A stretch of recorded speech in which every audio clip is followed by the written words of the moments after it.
Assalomu alaykum, hurmatli YouTube kuzatuvchilari. Bugun 2025-yil 30-may sanasi, haftaning muborak juma kuni. Xo'p, barchalaringizni bugungi juma ayyomi bilan muborakbod etaman.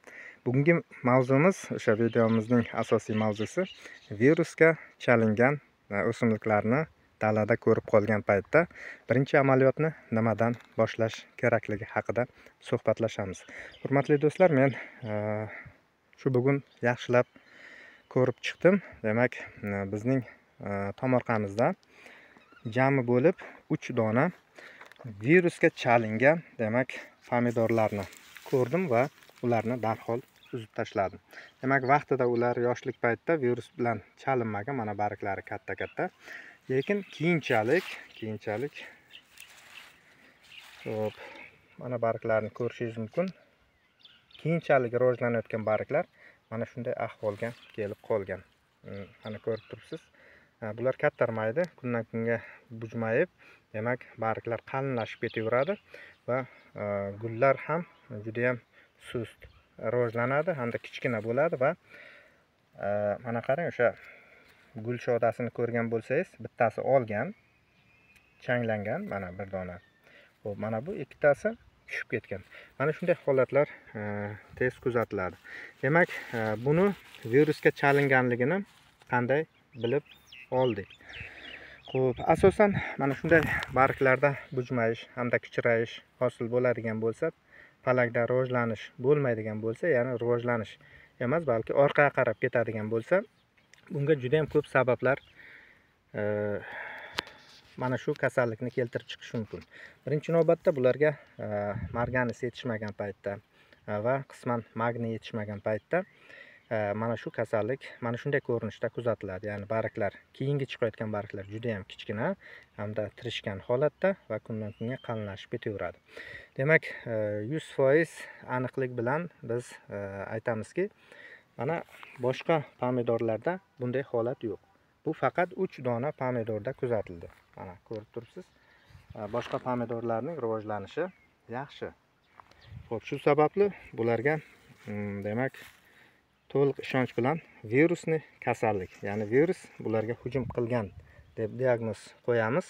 Hurmatli do'stlar, mana shu paytda ko'pchilik yosh, yangi dehqonlarimiz bularni davolash uchun harakat qilishadi va bularni yulib tashlamasdan ularga aptekalardan borib o'sha qimmat dorilarni olib kelib davolashga harakat qilishadi. Shuni bilib qo'yishimiz kerakki, har bir dehqon virusga chalingan pomidor yoki bodringlarni davosi yo'q. Vaqtinchalik to'xtatib va qotirib qo'yadigan, o'sha viruslarni harakatini bloklab qo'yadigan dorilar bor, lekin ularni o'sha ekinlarni butunlay davolaydigan dori hali topilgani yo'q. Shu sababli bu yerda davolashga harakat qilgan paytda biz qanday zarar ko'ramiz? Albatta, juda ham katta zarar ko'ramiz. Sababi bularni yulmasdan dori sepadigan bo'lsak virusga qarshi, bular o'zi aslida yuquvchi kasallik bo'ladi. Ya'ni nima yo'llar bilan bular ikkinchi bir yosh pomidorlarga, palaklarga yuqadi? Asosan o'sha ekinlarni tanasi hamda bargi bilan iste'mol qiladigan, bargini iste'mol qiladigan, demak, zarar kunanda hasharotlar, tripis, oq pashsha, qora pashsha va hokazolar. Mana bular virus bilan chalingan pomidorlarni tanasini, bargini iste'mol qilgan paytda ularning tumshuq, ya'ni jag' qismi virus bilan zararlanadi. O'sha zararlangan tumshuq jag' yordamida yonidagi ikkinchi bir pomidorni iste'mol qilganda o'sha pomidorga ham mana shu tariqa virus kasalligini tarqatadi. Shu sababli birinchi navbatda ularni yulib tashlasak va yulgandan keyin ularni uzoqroq joyga olib borib ko'mib tashlash kerak yoki bo'lmasa issiqda quritib ularni yoqib yuborish kerak bo'ladi.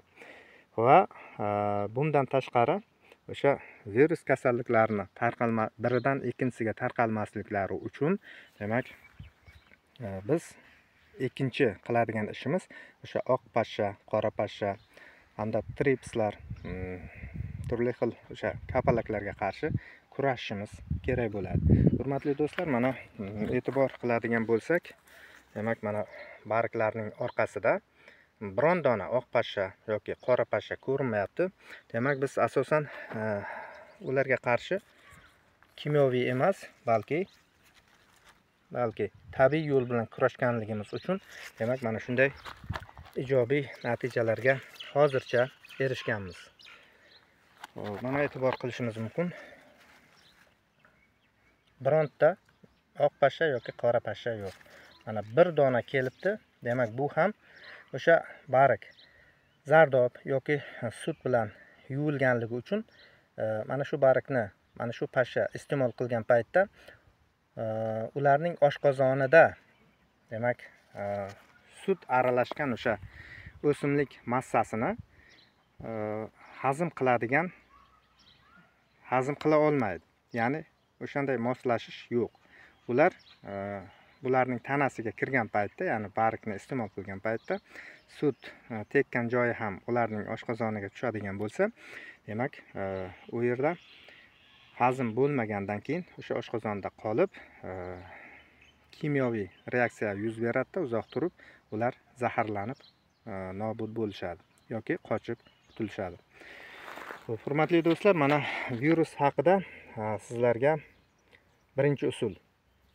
Virusga chalingan demak pomidorlarni yulib tashab, ularni tomorqadan uzoqlashtirib yoqib yuborish kerak yoki ko'mib tashlash kerakligini aytdik va mana shu virus kasalligini tarqatuvchi hasharotlar, zararkunanda hasharotlarga qarshi kurashish, mana shu ikkita ishni amalga oshirish bu eng samarali virus kasalligiga qarshi kurashishlardan hisoblanadi.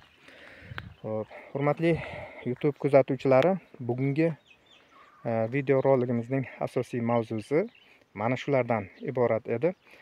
Yanagi videolar orqali uchrashguncha xayr, salomat bo'ling.